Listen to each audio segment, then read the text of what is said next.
Hello बच्चों, अस्सलाम वालेकुम। उम्मीद है आप सभी खैरियत से होंगे। आज हम पढ़ने जा रहे हैं मैट्रिक क्लास की बायोलॉजी का जो पहला चैप्टर है, सेकंड जो चैप्टर है होम्योस्टेसिस। होम्योस्टेसिस बहुत ही अहम और इंटरेस्टिंग टॉपिक है, इसलिए और बहुत ही ज़बरदस्त कॉन्सेप्ट है होम्योस्टेसिस का। आज हम पूरा समझेंगे होम्योस्टेसिस का बेसिक कॉन्सेप्ट क्या होता है, इसीलिए वीडियो को एंड तक देखिएगा। अगर इस चैनल पर आप नए हैं तो प्लीज़ सब्सक्राइब करें, लाइक करें, कमेंट करें और इस वीडियो को हो सके तो शेयर करें। अच्छा, होम्योस्टेसिस क्या है? हम डेफिनेशन की बात करें तो it is a mechanism of body by which they maintain their internal environment. यानी ये एक ऐसा सिस्टम है बॉडी का जिसके ज़रिए हम बॉडी का जो अंदरूनी माहौल है उसको हम एक हद तक मेंटेन करते हैं। मिसाल के तौर पर हमारे बॉडी का कोई टेम्परेचर है, हमारी बॉडी में जो हमारा वाटर है मौजूद है, हमारे बॉडी के अंदर हम फूड जो है ईट करते हैं, ठीक है। तो अब ये सारी चीज़ें हैं, ये मेंटेन कौन करता है? जो प्रोसेस है वो है होम्योस्टेसिस। यानी ये सारी चीज़ें मेंटेन किस प्रोसेस के जरिए होती हैं? होम्योस्टेसिस के जरिए। दूसरी डेफिनेशन ये होती है कि set of metabolism which maintain internal environment of an organism. यानी ये मेटाबॉलिज्म का एक मजमुआ होता है जो हमारे बॉडी को मेंटेन करता है with in a suitable limit, एक मखसूस हद तक। यानी अगर उस हद से कोई भी चीज़ बढ़ेगी, अगर टेम्परेचर मखसूस हद से बढ़ेगा तो उसे होम्योस्टेसिस वापस अपनी पॉइंट पर ले आएगा, सुइटेबल लिमिट तक लेके आएगा, ठीक है। अगर मिसाल के तौर पर हमारी बॉडी का टेम्परेचर 37 है, अगर वो टेम्परेचर बढ़ेगा तो हमारा जो होम्योस्टेसिस प्रोसेस है वो उससे क्या करेगा? वापस लेकर आएगा। इसी तरह जो हमारा अगर टेम्परेचर कम होगा तो उसे फिर वो नॉर्मल लिमिट तक ले आएगा, ठीक है। इस प्रोसेस को हम क्या कहते हैं? होम्योस्टेसिस कहते हैं। Organism maintain their internal environment by feedback system. यानी वो सिस्टम जिसके ज़रिए ऑर्गेनिज्म अपना ये जो होम्योस्टेसिस करता है, यानी जो बॉडी बैलेंस करता है, बॉडी के अंदर हर चीज़ मेंटेन करता है, उस सिस्टम को हम क्या कहते हैं? फीडबैक सिस्टम, ठीक है। और फीडबैक सिस्टम क्या है?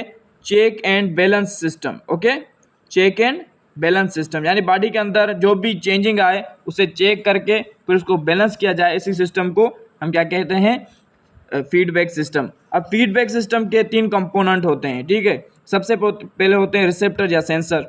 यानी मिसाल के तौर पर अगर कोई भी तब्दीली आ गई तो कौन महसूस करेगा? सेंसर महसूस करेंगे। मिसाल के तौर पर अगर मैं आपको कोई चूंटी काटेगी तो वो फील कौन करेगा? सेंसर करेंगे, ठीक है। रेसेप्टर करेंगे। रेसेप्टर को जैसे ही पता चलेगा वो मैसेज भेजेंगे कहाँ? कंट्रोलिंग सेंटर यानी ब्रेन की तरफ।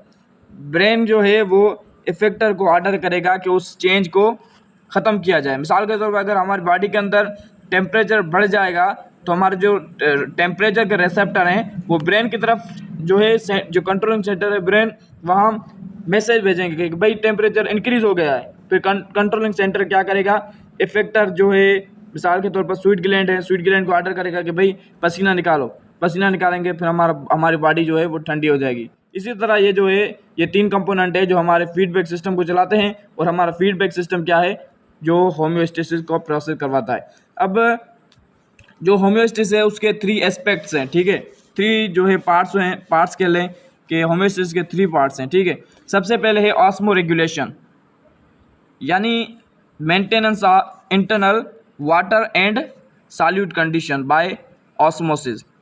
यानी ऑस्मो रेगुलेशन के अंदर हम क्या मेंटेन करते हैं?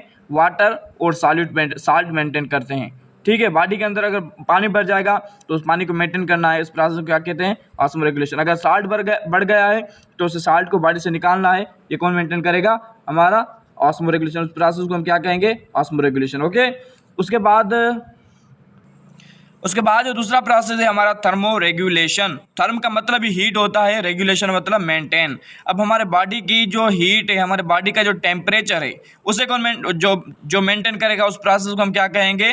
थर्मो रेगुलेशन, ठीक है। Maintenance of internal environment, internal temperature of body with in a suitable limit, यानी मखसूस हद तक। अब हमारी बॉडी का टेम्परेचर 37 है, यानी एक मखसूस टेम्परेचर है, ठीक है। अगर टेम्परेचर बढ़ेगा, 38 हो गया, तो फिर बॉडी क्या करेगी?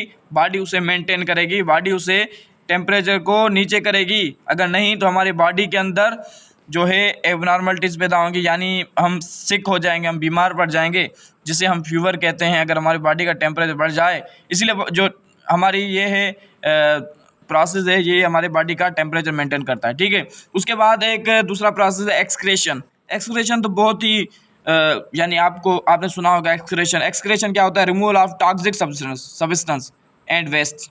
यानी बॉडी के अंदर जब हम खाना खाते हैं तो उस खाने की जब मेटाबॉलिज्म होती है, यानी उस फूड को डाइजेस्ट किया जाता है, उसे तोड़ा जाता है छोटे छोटे मॉलिक्यूल्स में, तो फिर क्या होता है, कुछ वेस्ट निकलते हैं। यानी उस जो फूड है उसकी जो अच्छी चीज़ें होती हैं, जो फ़ायदेमंद चीज़ें होती हैं, वो ब्लड के अंदर चली जाती हैं। बाकी जो वेस्ट चीज़ें होती है, removal of toxic substance and waste, उनको हम रिमूव कर देते हैं, बॉडी से निकाल देते हैं। इस प्रोसेस को क्या कहते हैं? एक्सक्रेशन।